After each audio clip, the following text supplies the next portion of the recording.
رسول اللہ صلی اللہ علیہ وسلم نے فرمایا، اللہ تعالیٰ فرماتے ہیں، اے میرے بندو، میں نے ظلم کرنا اپنے اوپر حرام کیا ہے اور تمہارے درمیان بھی اسے حرام قرار دیا ہے، اس لیے تم ایک دوسرے پر ظلم نہ کرو۔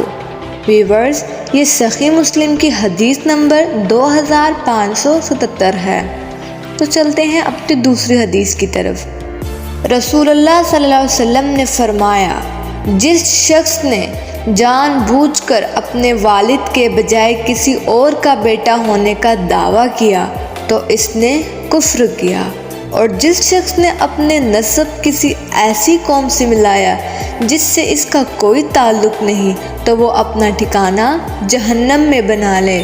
پیارے ویورز، یہ صحیح بخاری کی حدیث نمبر 3508 ہے، جبکہ صحیح مسلم کی حدیث نمبر 61 ہے۔ تو اب چلتے ہیں اپنی تیسری اور آخری حدیث کی طرف۔ حضرت عبداللہ بن مسعود رضی اللہ عنہ نے بیان فرمایا کہ میں نے نبی کریم صلی اللہ علیہ وسلم سے پوچھا، اللہ کے نزدیک کون سا گناہ سب سے بڑا ہے؟ تو آپ صلی اللہ علیہ وسلم نے فرمایا، اور یہ کہ تم اللہ کے ساتھ کسی کو برابر ٹھہراؤ حالانکہ اللہ ہی نے تم کو پیدا کیا ہے۔ تو میں نے عرض کیا، یہ تو واقعی سب سے بڑا گناہ ہے۔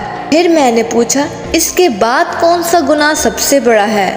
تو آپ صلی اللہ علیہ وسلم نے فرمایا، یہ کہ تم اپنی اولاد کو اس خوف سے مار ڈالو کہ وہ تمہارے ساتھ کھائیں گے۔ پھر میں نے پوچھا، اور اس کے بعد؟ تو آپ صلی اللہ علیہ وسلم نے فرمایا، پیارے ورس یہ بہت ہی غور سے سنیے گا، آپ صلی اللہ علیہ وسلم نے فرمایا، یہ کہ تم اپنی پڑوسی کی عورت کے ساتھ زنا کرو۔ پیارے ویورز، یہ صحیح بخاری کی حدیث نمبر 4477 ہے۔ اس دعا کے ساتھ کہ اللہ پاک مجھ پر، آپ پر اور میرے پیارے ملک پاکستان پر اپنا خاص فضل و کرم فرمائے۔